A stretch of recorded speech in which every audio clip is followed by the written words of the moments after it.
Hello, America. Dave Hodges here, host of the Common Sense Show. We are the show freeing America one enslaved mind at a time, hopefully one enslaved soul at a time. We really have been captured mentally. We have. We've been propagandized. We've been brainwashed. We've been manipulated as a society. And I want to take you back to the beginning. Now, brainwashing and propaganda have always been with societies, but it became a science back in the 1920s. And not only am I going to tell you the story about how it happened, I'm going to be telling you who was behind it and what the psychological techniques are. And you know what the research shows? When you understand that you're being propagandized or people are working to influence you using whatever method, you are more resistant to the change. It's kind of like they found this too with groupthink behavior. When, mob mentality takes over and people are rioting, carrying out TV sets out of stores, and ordinary people who don't have a criminal record start doing the same thing. If you're aware that that is the tendency in these high emotional volatile times, you tend not to do it. So this is really interesting to me. It's in my wheelhouse. I used to teach this, but I think it's time that we really learned about this because we're being propagandized that immorality is okay, that hatred towards one another is all right, intolerance is just fine. It's just violence is an answer many times to problems, which it shouldn't be. We're going to expose all that right here on the Common Sense Show. Now, I have something I want to share with you. If you take on these products, all three of them, called the starter pack, and if you take this on, you guys are going to be doing commercials with me. And here I'm having a technical issue, but you will be doing commercials with me. I can guarantee you, you'll absolutely never not use these products. In fact, I was talking to the North American manager for the Nanosoma products of the business that I'm involved in. 71% of the sales are renewals. There's your endorsement. Okay. But my personal endorsement, the Nanosoma liquid spray, of which you get three of these on the starter pack, it saved me from strip lung linings that weren't coming back. And today I'm better than I've been in 25 years. And then you've got the Nanosoma liquid gel. Well, back in the gym, trying to work out hard, and the joint inflammation, arthritis kick in, you're going to get relief. And for many of you, you're going to get 100% relief. How long does it take? I can't tell you. For me, I felt a big difference by about the sixth week. By the end of the eighth week, I had no restrictions. My only holdback was my mind. Old pains would manufacture, but it was my imagination based on prior conditioning of decades of not being able to do things like deadlifts and squats and so forth. And then there's the Nanosoma skin cream. Some people like it for the treating the wrinkles and minimizing that. I like it for the cuts and burns. And I have used it when I've had my boo-boos. The three together, 15% off. Let me just share this with you. Every medicine kit, every bathroom should have this for the ready because you never know. And there's enough testimonials out there right now. People write to me every day. Many of you have heard. Go to iwantmyhealthback.com/Dave Hodges. iwantmyhealthback.com/Dave Hodges. Well, that intro, I was speaking about a psychologist named John Watson. Now, he's a nefarious character. He's not someone that church-going Christians would ingratiate into their personal life. They would pray for his repentance and revival. John Watson was learning at the same time Pavlov came along, or just a little after Pavlov, that you could manipulate behavior and you could ingrain propaganda and basically brainwash people. And this is a lot of cult psychology too. And he learned you can do it. And he did this famous experiment called Little Albert. And a rabbit was placed next to the little Albert, furry, cuddly little thing. Albert played with it, had no fear. And then he started saying, okay, we're going to see if we can condition a phobia. So when they put the rabbit down next to little Albert, they would bang a gong, put cymbals together, beat drums really loud, scare the living heck out of the kid, and the kid would start to cry. And you do it often enough, you get what's called a conditioned response. See, the neutral stimulus, okay, was the rabbit, didn't evoke any fear. Now, what evoked fear was the, okay, so pairing the two up together, what we call the unconditioned stimulus, the fear of the drums, the cymbals, the loud noises, to the conditioned stimulus, the rabbit, the kid began to fear the rabbit. So they stopped with the drums and the cymbals and all that stuff, and they would just show little Albert the rabbit, and he'd freak out. They conditioned a phobia. And this is what we call in psychology classical or respondent conditioning. And this is really, really tried and true. You've got to hope that, and he wasn't a very moral guy, as we'll talk about. We got to hope that John Watson deconditioned this phobia. And you can do it just by reverse. Okay. Show the rabbit, oh, he's fearful. Okay. Now don't show it again.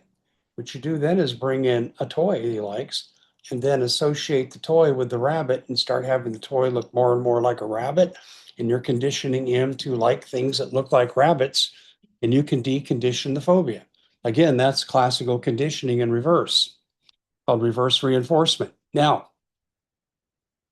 he, as Watson, went on to do the first human sex experiments that we know about. And I'm talking professional sex experiments.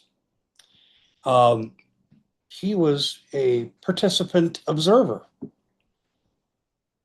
Yeah. Now, I got to tell this delicately, okay, in the interest of good taste. But this is true, and you can read this in many psychology books. He did conduct experiments on sexual conditioning.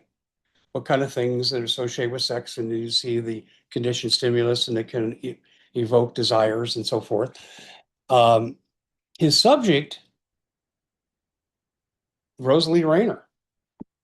Now, you'd think, okay, probably his wife, right? No big deal if they want to make their private life public, up to them. But no, it wasn't his wife. It was the university president's daughter. Oh, this didn't end well at this time for John Watson. Now, he did do legitimate research, but certainly the immoral turpitude there at that point in time in the 1920s carried right back to him, and he lost his job. Well, don't worry about the fate of John Watson, because he laughed all the way to Wall Street. What do you mean? Well, Wall Street got wind of what was going on, and they said, gee, could he do that in advertising? Yes, sir. And he was made a very wealthy person. And John Watson, and I'll explain the techniques in a minute, but I bet you can guess, he absolutely became the father of modern brainwashing through advertising. And I talked yesterday about, I think we don't give enough credit to Father Doherty of Philadelphia. In the 1930s, he got the government to enact bans against showing certain kinds of what they thought were hedonistic behaviors on media.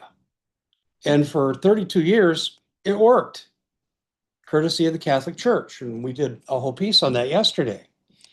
Wall Street started saying, okay, well, we are invested in the movies, but you know what? There's another way to get around this prohibition of immorality.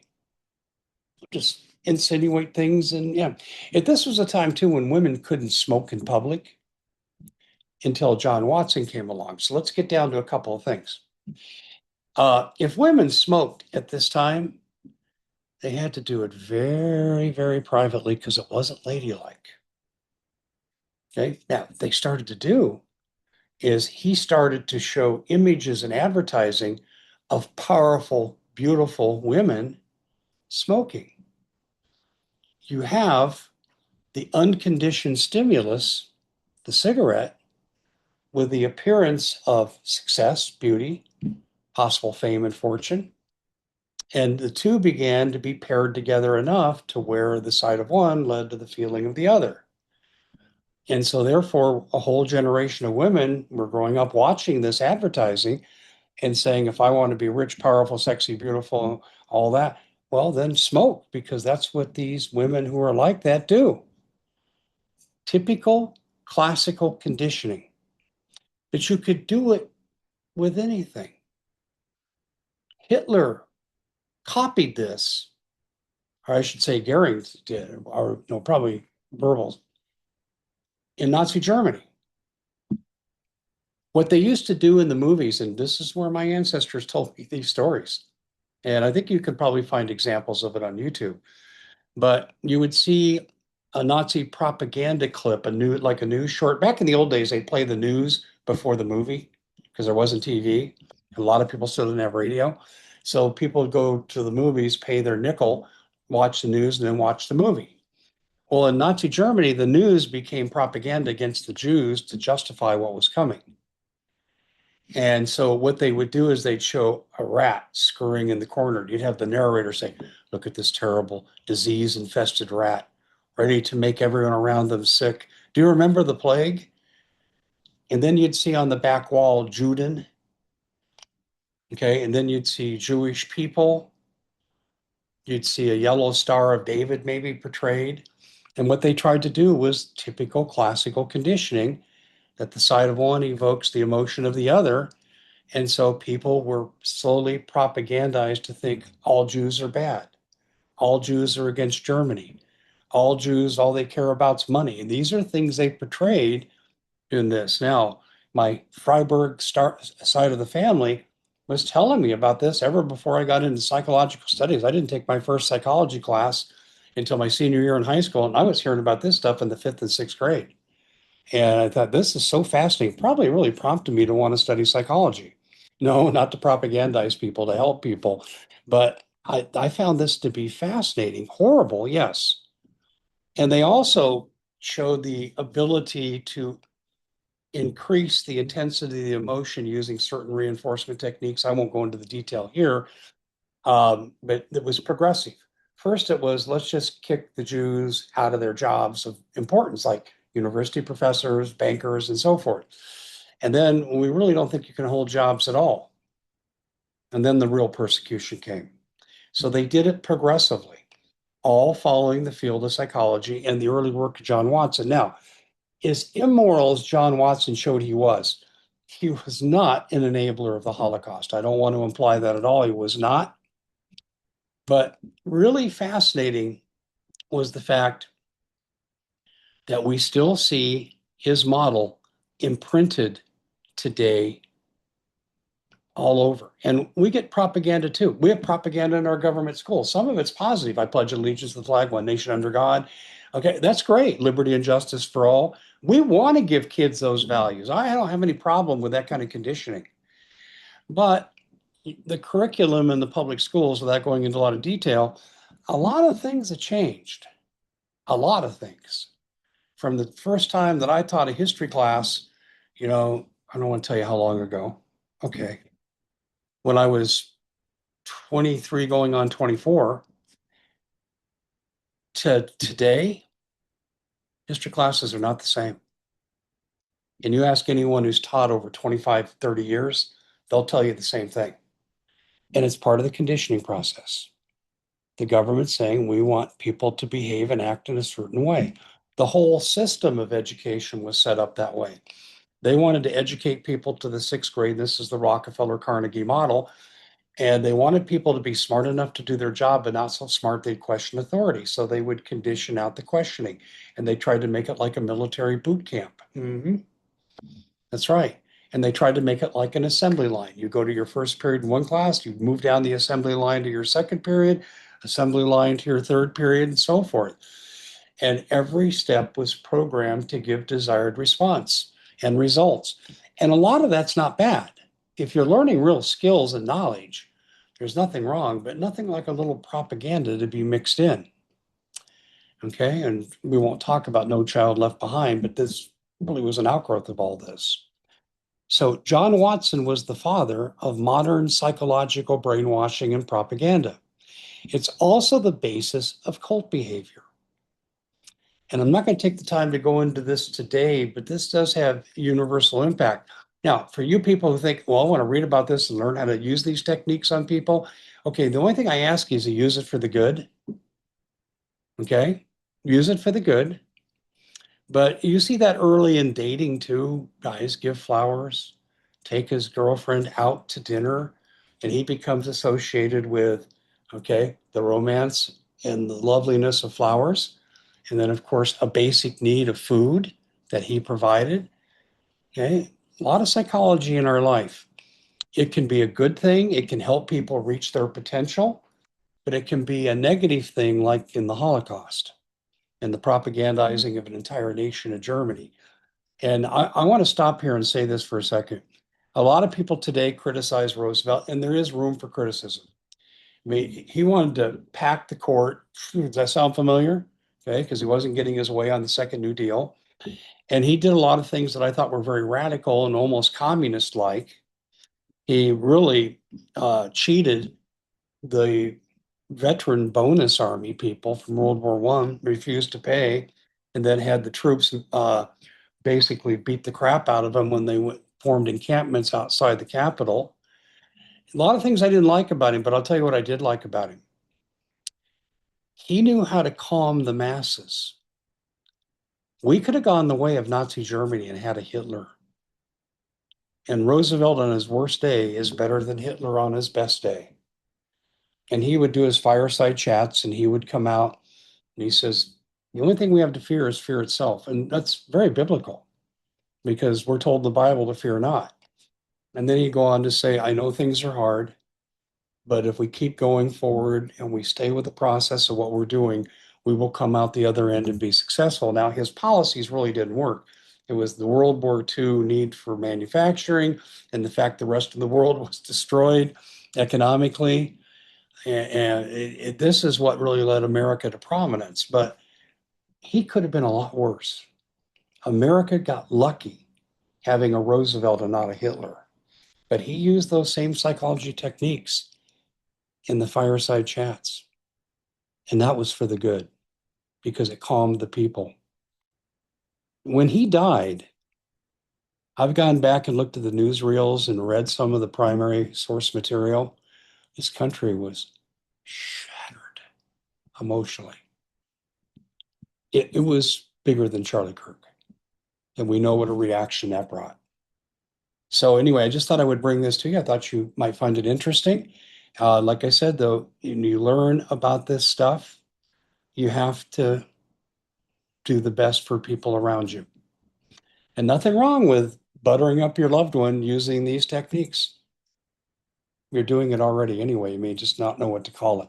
I'm Dave Hodges and hope you enjoyed the knowledge. We'll see you back here next time. God bless everybody.